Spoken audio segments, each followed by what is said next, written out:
Oh, American Psycho by Bret Easton Ellis. I only just got around to reading finally this year. Oh, forgot about it. It's right here. Yeah. Yeah, wild novel. Hard to read in some parts. I guess it fits in within the kind of the realm of postmodern, in the sense that kind of like I was just with the recent reviews of like White Noise or some of the stuff by David Foster Wallace and stuff like stuff with the Brat Pack, I guess, is what Bret Easton Ellis was a part of, loosely. And he started out with his career pretty young, in his early 20s, with Less Than Zero, which I've yet to read.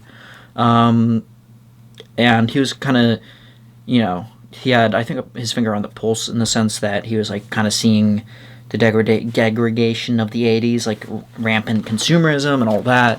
And then, judging from some of the interviews I saw, namely the one with Charlie Rose, Ellis was saying that he was trying to get it, like, have a more direct view into that kind of world of, like, very elite upper class people that are, and like the chance of them being psychotic. And he's actually said that he hung around some of these Wall Street people in order to kind of like do his research for the book and try to like glean a sense into their world and like what their stuff was like. And they're just like constantly, he mentioned how often they talked and just like endless kind of about stuff like who had the best house and like who had the best car and who had like the best tan and all that. So it's really not that much of a far cry from what happens in American Psycho. There's just lots of and it goes on for a lot too, like long descriptions, which I think are or aren't like I said, like not too different from what's happening. And he was saying that basically he wanted to make it first person from the point of view of Patrick Bateman, so you get like a first person narrator, kind of almost like journal entry type of thing from Patrick Bateman. And then he was saying that, and I think that character shows up more than one novel, at least indirectly through his brother. I think he has like another brother in there named Sean Bateman, I think, was it?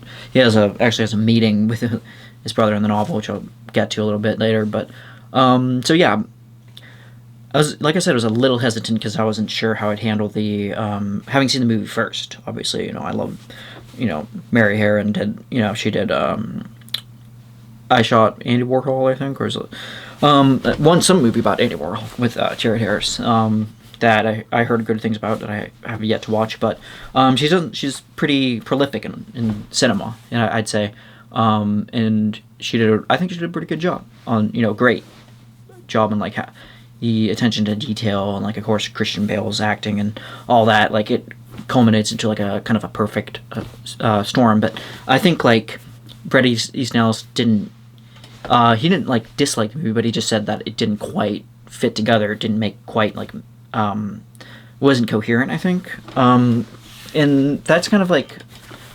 But then again, I didn't quite get the sense that the book was really all that coherent, because I think like he did draw, whoever the screenwriter for that was, did try to pay as much attention to the book as possible, and like obviously kind of omitting like the very hoary details, like going way into the gory kind of like stuff that Patrick Bateman does, like or says he does.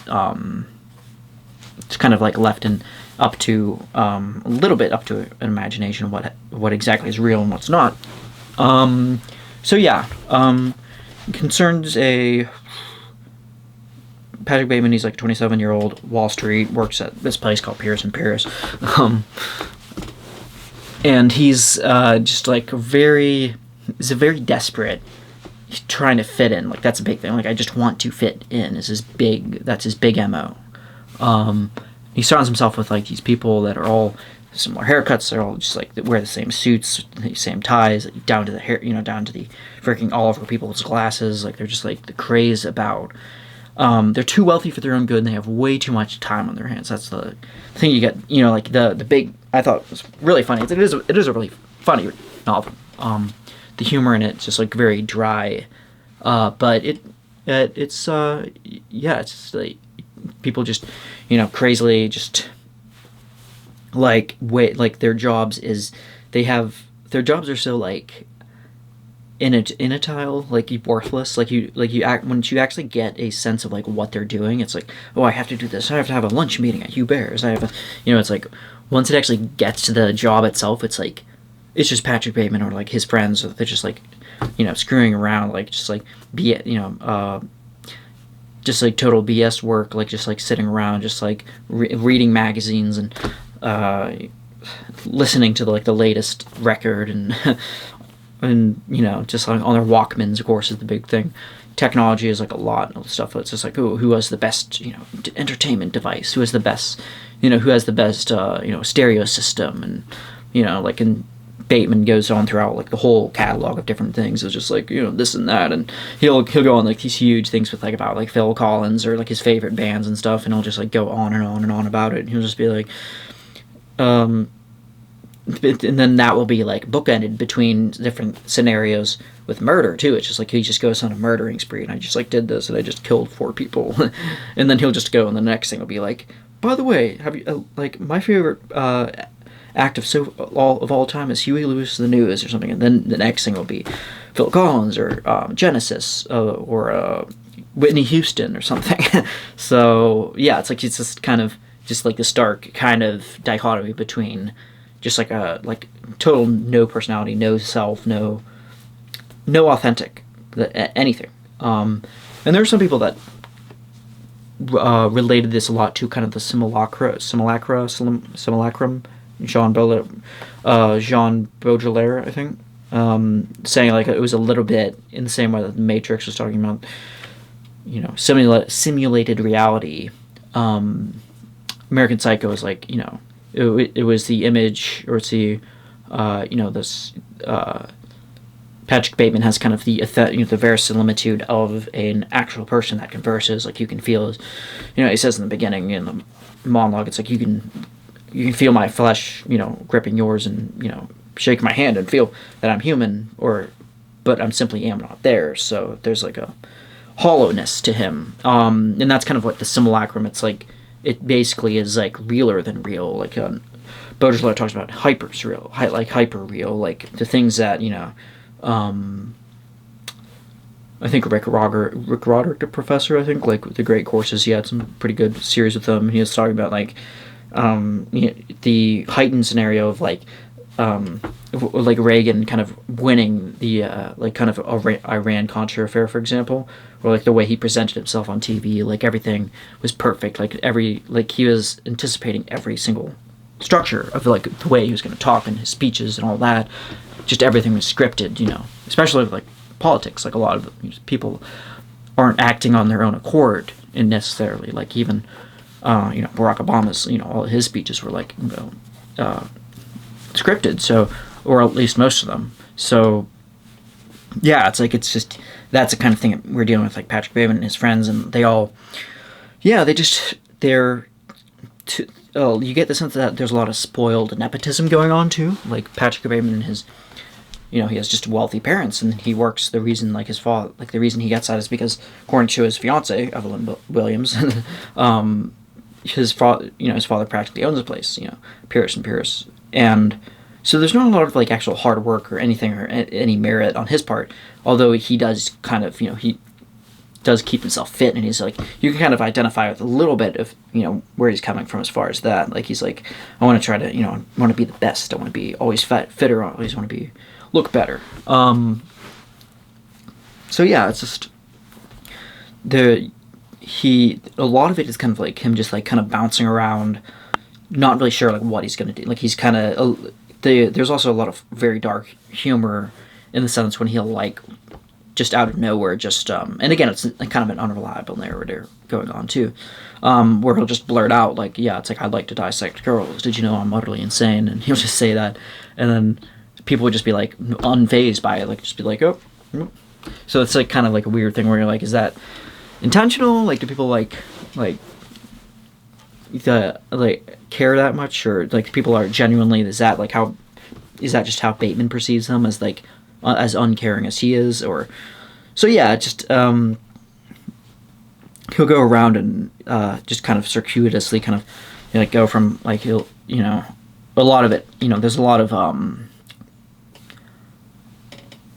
but it's domination. Like he's like gets a sense of like feeling better, or like betting when he actually like kind of, and there's like a disparate kind of thing going on with like the poor lower class and him, where like out for no other reason than just because they're homeless or like they're different than him, and he'll be like, I just don't have anything in common with you, with like a homeless guy, and he'll just like stab him to death. And that's the kind of that's one facet of how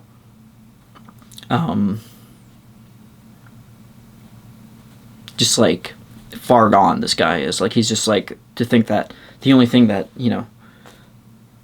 differing him from this one guy is like, it's like, oh, he just doesn't have anything in common. Yeah, there's times when he does show humanity, like a bit when it too is like, to G and his receptionist. But yeah, it's like, I also thought it was like a little bit interesting that at some point I think Bateman says something effective like people claiming to be like either like Christ incarnate or the Antichrist or something, because it's like, but then nobody ever claims to be any, like the boy next door or anything like that, because everything has to be like, the stakes have to be so high. So I thought that was like an interesting sentiment. Yeah, but yeah, it ends with like this big confession, like he confesses it to his lawyer, and like nothing comes to fruition, nothing comes of it. Like he just, it's like, yeah, it's kind of just like again, like it's kind of left up into interpretation as far as like what's real and what's fantasized. Like his murders, like is he just like imagining things like did he actually kill Paul Allen, Paul Lowe in the book, or is it just like kind of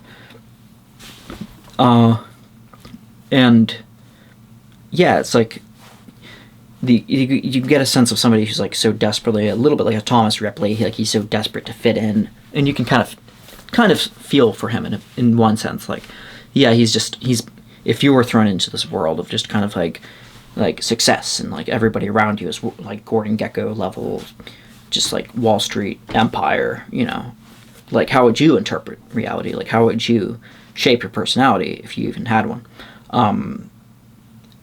And that does lead to some questions about like the kind of the self and the, nurture versus nature, and empiricism or determinism and all that. So, but yeah, I think like some people did kind of take some contentions with it. Like David Foster Wallace did denounce some parts of the book, or I think maybe the whole book, and he said that it was just like, he thought it was like indulgent, like it was like kind of.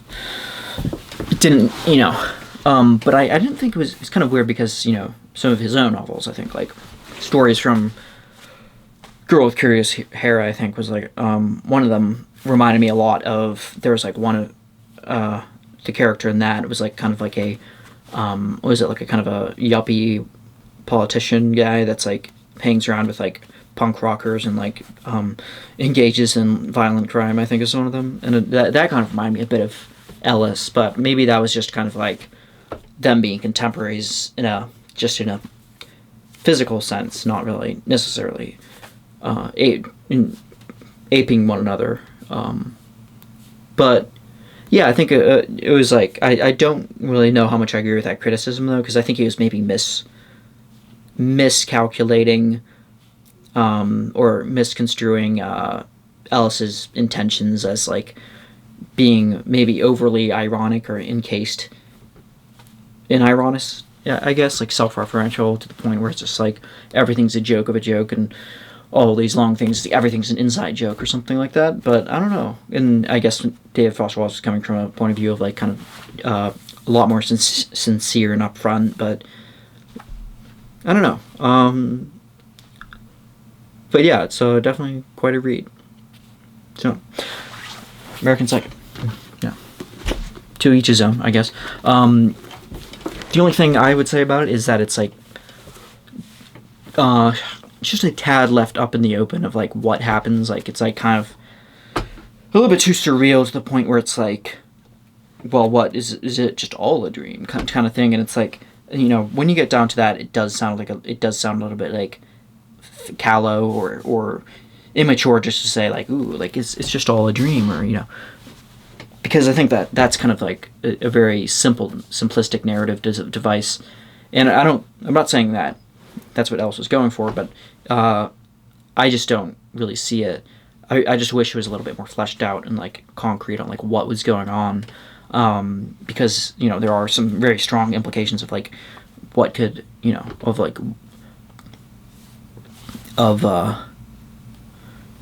solipsism. Is it just like, is that what it's going for? Is it like it's very strong implications like what type of nihilism, which it may be what Wallace is getting at. So, but beyond that, I think if you take it as it is and you kind of take it with a grain of salt, and you don't kind of over romanticize the violent aspect of it like people do online so often with the whole videos of like, it's like, oh, Patrick Bateman's so cool, like Sigma goals, it's just like alpha goals or whatever the hell it is.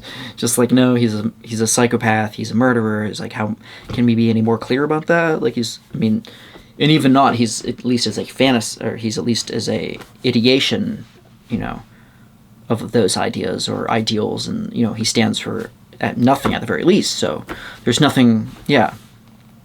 So yeah, just read with caution is what I'd say.